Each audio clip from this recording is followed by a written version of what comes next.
अस्सलाम वालेकुम बच्चों, कैसे हैं आप सब लोग। उम्मीद करती हूँ ठीक ठाक होंगे और खैर खैरियत से होंगे। मेरा नाम है रिदा अहमद और आप मेरे साथ उर्दू पढ़ते हैं। तो बच्चों, हम पढ़ने जा रहे हैं आपकी किताब का सबक नंबर 22, जो कि एक तस्वीरी कहानी है। तो चलिए अपने लेक्चर का आगाज करते हैं और देखते हैं कहानी में हमारे लिए क्या इखलाकी सबक है। तो बच्चों, हम पढ़ेंगे आज आपकी किताब का सबक नंबर 22। सबसे पहले सबक के उन्वान को पढ़ लेते हैं, इत्तफाक में बरकत। बच्चों, ये एक तस्वीरी कहानी है, यानी हमने तस्वीरों को देखना है और कहानी को खुद से तख्लीक करना है। तो बच्चों, कहानी को पढ़ने से पहले मैं आपको बताती चलूं कि आज हम आपका हिस्सा मश्क भी आपकी इसी तस्वीरी कहानी के साथ ही हल करेंगे।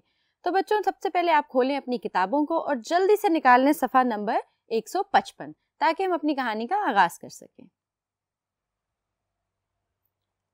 तो बच्चों, आपने खोल लिया अपनी किताब का सफ़ा नंबर 155। अब आप इसको गौर से देखें। सबसे ऊपर आपके सबक का उन्वान लिखा है, इत्तफाक में बरकत है।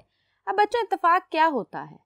इत्तफाक होता है मिलजुल कर रहना, एक दूसरे की बात को मानना, एक दूसरे के एहतराम करना, एक दूसरे की खुशी का ख्याल रखना और लड़ाई झगड़ा ना करना।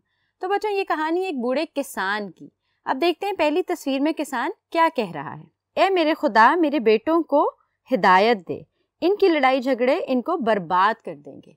अब बच्चों, तस्वीर में देखें, पीछे 4 लड़के हैं। वो चारों लड़के बूढ़े किसान के बेटे हैं और वो क्या करते हैं, वो हर वक्त लड़ते झगड़ते रहते हैं।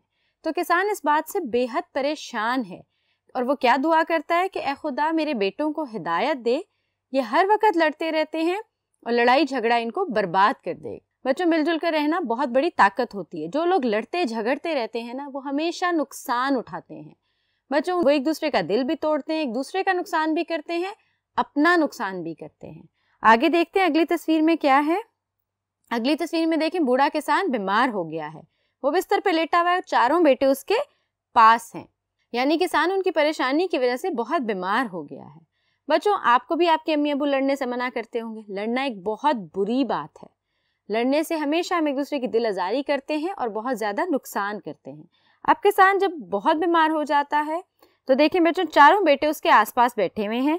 अब बच्चों, आपने दूसरी तस्वीर में किसान की कही हुई बात को पढ़ना है, जिसके ऊपर नंबर 2 लिखा है।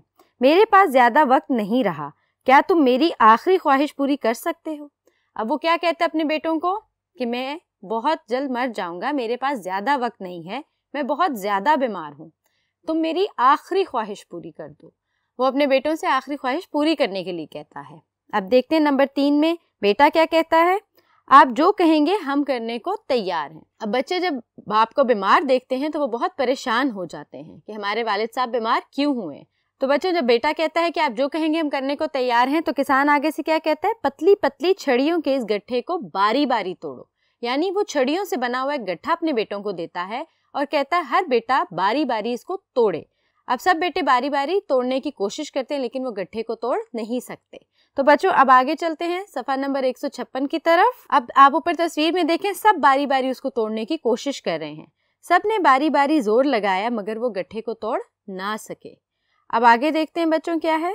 फिर किसान के कहने पे उन्होंने एक एक लकड़ी को बआसानी तोड़ दिया। यानी किसान उनको क्या कहता है कि इस गट्ठे को अब खोलो और जितनी भी छड़ियाँ उनको एक एक करके अब तोड़ो। पहले सारी छड़ियों का गट्ठा था, अब एक एक छड़ी को तोड़ने को कहता है और एक एक करके छड़ियाँ आसानी से टूट जाती हैं। अब किसान क्या कहता है बच्चों, ये बहुत ज़रूरी और अहम बात है और ये आपकी कहानी का इखलाकी सबक भी है और आपके लिए बहुत बड़ी नसीहत भी। अब इसको आपने भी गौर से सुनना है। अब किसान क्या कहता है, मेरे बेटों, अगर तुम गट्ठे की तरह इत्तेफाक से रहोगे तो तुम्हें कोई शख्स नुकसान नहीं पहुंचा सकेगा। देखें बच्चों, जब सारी छड़ियाँ इकट्ठी थी तो कोई उनको तोड़ नहीं सका। इसका मतलब है जब हम मिलजुल के रहते हैं तो कोई हमें नुकसान नहीं पहुंचा सकता। आगे किसान क्या कहता है, अगर तुम में नाइत्तेफाकी होगी तो तुम छड़ियों की तरह अलहदा अलहदा हो जाओगे और हर शख्स तुम्हें नुकसान पहुंचाएगा।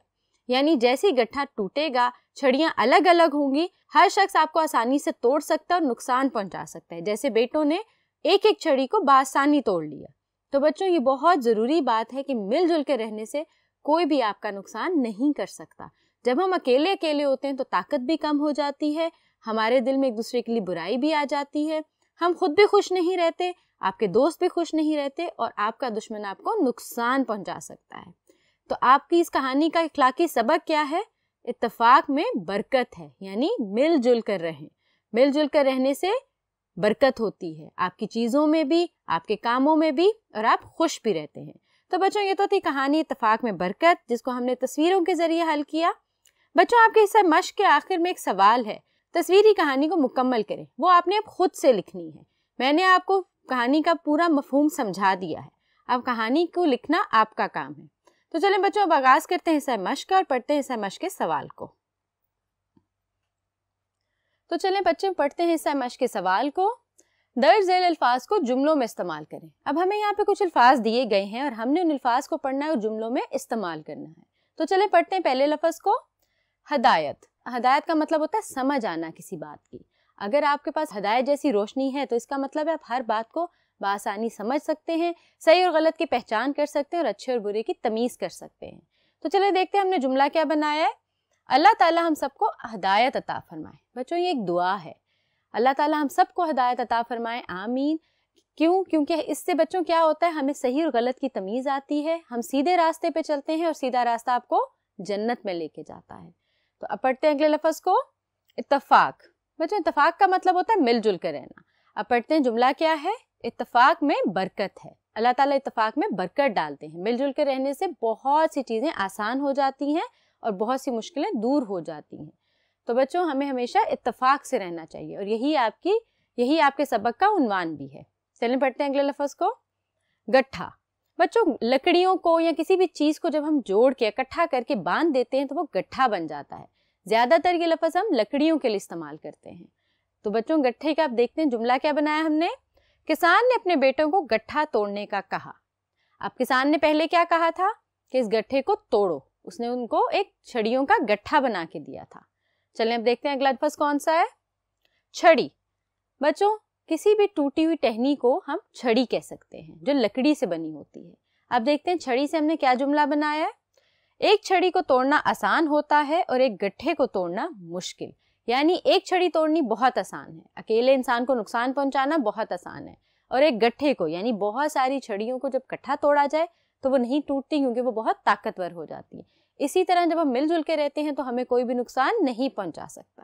تو بچوں یہ تو تھا آپ کا سبق اتفاق میں برکت ہے۔ مجھے یقین ہے آپ کو بہت سی باتوں کی سمجھ بھی آئی ہوگی اور آپ بھی اب لڑنے سے گریز کریں گے اور اپنے دوستوں کے ساتھ، اپنے گھر والوں کے ساتھ مل جل کے رہیں گے۔ تو بچوں مجھے دیں اجازت، حاضر ہوں گی اگلے لیکچر کے ساتھ، تب تک کے لیے اللہ حافظ۔